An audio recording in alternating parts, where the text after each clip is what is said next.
Hello everyone, welcome to the English. Choose the correct answer English grammar. ကျွန်တော်တို့ဒီတစ်ခေါက်မှာတော့ဒီမေကွန်လေးနဲ့ပတ်သက်ပြီးတော့ဒီမေကွန်လေးမှာပါတဲ့ဒီသင်ခန်းစာတွေအဖြေတွေကိုဒါနန္ဒလူတူကူလေ့လာပြီးတော့ဒါဖြေချတော့မှာဖြစ်ပါတယ်။ဒါဆိုရင်ဘယ်လိုမေကွန်ရဲ့စဉ်းစားချက်ကောင်းလဲဆိုတာအခုပဲစကြည့်ရအောင်။ No one choose the correct answer. ကျွန်တော်တို့အဓိကတော့ဒီမေကွန်လေးကိုကျွန်တော်တို့အချင်းပြမယ်။ဒီမေကွန်လေးပြပြီးတော့မှဒီမေကွန်နဲ့ပတ်သက်တဲ့အဖြေတွေကိုကျွန်တော်တို့ကဖြေကြည့်ရမှာပေါ့နော်။ဒီအောက်မှာတော့ tips ဆိုတဲ့အရာလေးကတဲမောင်စာလေးအနေနဲ့ဖြစ်ပါတယ်။အဲဆိုရင်ကျွန်တော်ကဒီကိုဖပြချင်မယ်။ So she black coffee every morning. She ဒီမှာအားတဲ့ coffee ပေါ့နော် every morning မှာခင်းနိုင်ပါ။တပ်ပဲဆိုတဲ့ဖြေတော့တည်တယ်ဒါပေမဲ့ကျွန်တော်မှန်တဲ့စကလုံးကြီးချေအောင်နံပါတ် A က drink နံပါတ် B က drinks နံပါတ် C က drinking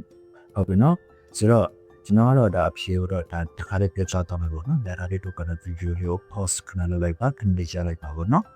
ရပြီးသားလို့ကဲကိုဖြေပြီးတော့ဒီစကန်5စကန်တော့ပြီးသွားရင်တော့ကျွန်တော်ဖြေလေးကိုထားဆက်ကြည့်ကြည့်ပေါ့နော်ဒါဆိုရင်ကျွန်တော်တော့ပုစကားလည်းနဲ့ဆိုတော့ she okay ဖြစ်နိုင်တဲ့ဖြေကဘာဖြစ်လဲဆိုတော့တိုက်ကြည့်အောင် drinks ဟုတ်ပြီနော်ဆိုတော့တောက်တင်ဆိုတော့လည်းဆိုဘာကြောင့်လဲဆိုတော့ every morning မနက်ခင်းတိုင်းဆိုတော့ပုံမှန်လူခါရှိအရာတွေကျွန်တော် present simple နဲ့တော့ပြရတယ် simple present simple anyway you can tellဘယ်လိုပဲဖြစ်ပြောလို့ရတယ်။ဒါဆိုရင်ဘာလို့ trend မှာ as ပါလဲဆိုရင် he she it ကဒီ subject နေတဲ့မနော် subject တွေကဖြစ်တဲ့ကြောင့် verb မှာအများကြီး as လေးထည့်ပြရတယ်။ so he she it မှာပါထည့်ပြရ verb မှာဆိုရင် as ထည့်ပြရတယ်။အဲကြောင့် drinks ဒါဆိုရင် she drinks coffee every morning သူကမနေ့ကနေ့မှာ coffee တောက်တယ်။ number 2ကတော့ yesterday နေ့တော့ we black a movie မနေ့တော့မှာဟောတို့ရုပ်ရှင်ကြည့်ခဲ့တယ်။ဟုတ်ပြီဆိုတော့ဖြေလေးကိုရင်ဖြေကြည့်ပါဘယ်လိုရှင်ဒါပြန်ပြီးတော့တိုက်ကြည့်ပါပေါ့နော်ကျွန်တော်ဆက်ပါလိုက်မယ်ဆိုတော့ A watch B watched B C watching so yesterday မနေ့ကဆိုရက်ရာကိုပြောချင်တယ်ဆိုတော့ဒီကလောက်ဖော်ပြမယ်ဆိုဟုတ်ပြီနော်ဒါဆိုရင်ဆုံးဖြေလို့ရလို့ထင်တယ်ဒါဆိုရင်ကျွန်တော်ဖြေစ energy နဲ့ so past simple ဟုတ်ပြီနော်ဆိုတော့ဖြစ်နေတဲ့ဖြေကတော့ B watchedဟုတ်ပြီနော်။ဘာကြောင့်လဲဆိုတော့မနေ့ကဆိုတဲ့တိတ်ကတော့ခေါ်ပြခြင်းနဲ့တိတ်ကတော့ခေါ်ပြခြင်းနဲ့ဆိုရင် past simple နဲ့ verb သုံးပြရတယ်။ဆိုတော့ yesterday sing နဲ့ past tense ဟုတ်ပြီနော်။ဆိုတော့မနေ့ကဆိုတဲ့စကားလုံးအတဲမောင်စားဆိုတဲ့အရာဖြစ်တယ်။အဲကြောင့်တော့မှာပေါက်ထည့်ပြရလဲဆို ed ဆိုတဲ့ဒီ watched ဖြစ်ပါတယ်။ so yesterday we watched a movie မနေ့ကမှရရှိကြည့်ခဲ့ကြတယ်။ number 3 choose number 3ကတော့ I'm blank English right now ဟုတ်ပြီနော်။ဆိုတော့ English အခုဘာဖြစ်လဲပေါ့ကြည့်ကြအောင်ဒါဆိုရင်အရင်ဆုံးဖြည့်ကြည့်လို့နော် so A studying B studied C I'm studying ဟုတ်ပြီနော်ဆိုတော့ video တွေခဏကြာလိုက်ပါဘယ်လိုရှင်ဖြည့်ကြည့်ပါကျွန်တော်ကတော့ဥစားသွားလိုက်မယ် so I'm ငါကဆိုရဖြစ်တဲ့အတွက်ကြောင့်ဖြစ်နေတဲ့ဖြေက I'm studying ဟုတ်ပြီနော် I'm studying English right now ငါကို English လေ့လာနေတယ်ဟုတ်ပြီနော်ဘာကြောင့်လဲဆိုရင်ဒီခုကလေးဆရာမလောက်ဆောင်နေတဲ့ဖြစ်ပျက်တွေကိုဖော်ပြခြင်းနဲ့ဆိုရင်ကျွန်တော် I'm studying လို့ပြောရတယ်ဟုတ်ပြီနော်ဥမာနေတဲ့ဆိုတော့ဖော်ပြလို့ရတယ် present continuous နော်အခုလိုလဲ English စာလုံးနေတာအခုလိုလဲမစင်စားကြည့်မှာအခုလိုလဲ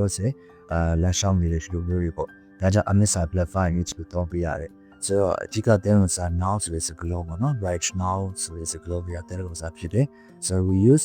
present continuous ဟုတ်ပြီနော် so I'm studying English right now English ကိုလေ့လာတယ်ဟုတ်ပြီနော် present continuous right now simple ပေါ့နော် ongoing action ယခုလောလောဆယ်မှာတော့ဆောင်ရွက်ခြင်းလို့ဟုတ်ရခြင်းနဲ့ so number 4ကတော့ they plan to the park every weekend ဟုတ်လားလွယ်လွယ်ကူကူပဲ so every weekend ဆိုတဲ့စကားလုံးလေးကိုတွေ့အဆင် video ခဏရပ်ပါလို့ရှိဖြစ်ချင်ပါကျွန်တော်ဆက်သွားမယ် so သူတို့တွေကအမှ A ဖြေ go သွားတယ် B က goes C က going ဟုတ်ပြီဒါဆိုရင်ဖြစ်နေတဲ့ဖြေကကြည့်အောင် go ဟုတ်ပြီနော်ဘာကြောင့်လဲဆိုရင်ဒီမှာဒီ I will you they see စကလုံးတွေပေါ့နော် I ကတော့ဒါသူကပြောင်းနေပြင်လို့ရှိတယ်အစအဓိကပြောချင်တာ will you they ဒီကောင်တွေကစက်ချက်များခင်စက်ချက်များပြီးဖြစ်တဲ့အတွက်ကြောင့် verb မှာကျွန်တော်တို့ကဒီ SD ခံပြီးစမ်းလို့တော့ဘာကြောင့်လဲဆိုရင်စက်ချက်များပြီးဖြစ်တဲ့အတွက်ကြောင့် verb ကိုအနေကင်းဖြစ်တယ်လို့ဒါကအတွေ့အကြုံမှတ်လို့ရတယ်ဆိုတော့စက်ချက်နဲ့ကင်းဆိုရင် verb ကအများကင်းစက်ချက်ပြောမယ်ဆိုရင်စက်ချက်အနေကင်း verb ကအများကင်းဟုတ်ပြီနော်ဒါဆိုရင်စက်ချက်အများကင်းဆိုရင် verb ကအအနေကင်းဆိုတော့ sentiment လေးsentiment လေးရောက်တယ်ပေါ့နော်ဆိုတော့ပုံမှန်လူ look actually every week that but time ဆိုရင်တော့ဒါ simple present ဟုတ်ပြီနော် we use the I will use the ဒါဆိုရင် as မထည့်ရတော့ဘူး so a go ပေါ့နော် so they go to the park every weekend so he like his homework before dinner ဟုတ်ပြီနော်ဆိုတော့ his homework သူရဲ့ exam တွေ before dinner ဆိုတော့ညစာမစားမီမှာသူကအပြီးတက်တယ်ကိုပြောချင်တယ်ဟုတ်ပြီနော်ဆိုတော့ A finish B finishes C finished it ဆိုတော့ဖြစ်နိုင်တဲ့ဖြေလက်ကြည့်ရမယ်ဆိုရင် B finishes ဘာကြောင့်လဲဆိုတော့ကျွန်တော်တို့က before dinner ညစာမစားဘူးဆိုတော့ then was a စကလုံးတွေကဒီ yesterday တို့ now တို့တခြားစကလုံးတွေရင်ပေါ့ဆိုတော့ဒီကဖြစ်နိုင်ချေရှိတာ before dinner ပုံမှန်တုံးလေးလို့ထားရှိရဲ့အကြောင်းအရာကိုဖော်ပြခြင်းအတွက်ကြောင့်ဒီ simple present လေးကိုဖော်ပြရတယ်ဟုတ်ပြီနော်ဒါကြောင့် ECS က subject နဲ့ subject နဲ့ဖြစ်တဲ့ကြောင့် fund မှာဒီအများကြီး STESD ထည့်ပြရတယ်။ဘာလို့ ES လို့ထည့်ပြရလဲဆိုရင်ကျွန်တော်တို့ပြောရမယ်ဆိုရင် S SA CH H ဟုတ်ပြီနော်။ပြောမယ် S SA CH H တို့နဲ့ဆုံးမယ်ဆိုရင်တော့မှ ES ထည့်ပြရတယ်။ဒါကြောင့် SA နဲ့ဆုံးတဲ့ကြောင့် fund မှာ ES လေးထည့်ပြလိုက်တယ်။ So he finishes his homework before dinner. ဒီနေ့စမ်းစာမီနေစာကိုအပြီးတက်တယ်။ဆိုတော့သူရဲ့ပုံမှန်လုပ်ရလုပ်ထားရှိတဲ့အကြောင်းအရာကိုပြချင်တာဖြစ်တယ်။ဆိုတော့ဒီနေ့စမ်းမှာဆိုရင်ကျွန်တော်တို့အခုလိုလို့ဆက်ဖြေလေးရောမိပေါ်နေတယ်ဒါ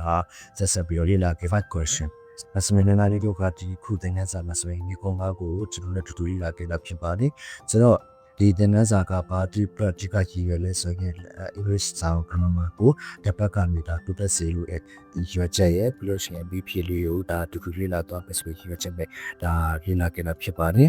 ဆိုတော့ဒီသင်ခန်းစာကလေးကလည်းနာနာလေးတို့အတွက်အကျိုးတဆုံးရရှိမယ်လို့လည်းမြင်ပါတယ်ကိုလေးလာတဲ့သင်ခန်းစာတွေပြည့်ကျင်တဲ့သင်ခန်းစာရှိမယ်ကိုမှမပြောဘူးခဲ့ရပါတယ် Thank you for your attention. See you on the next lesson.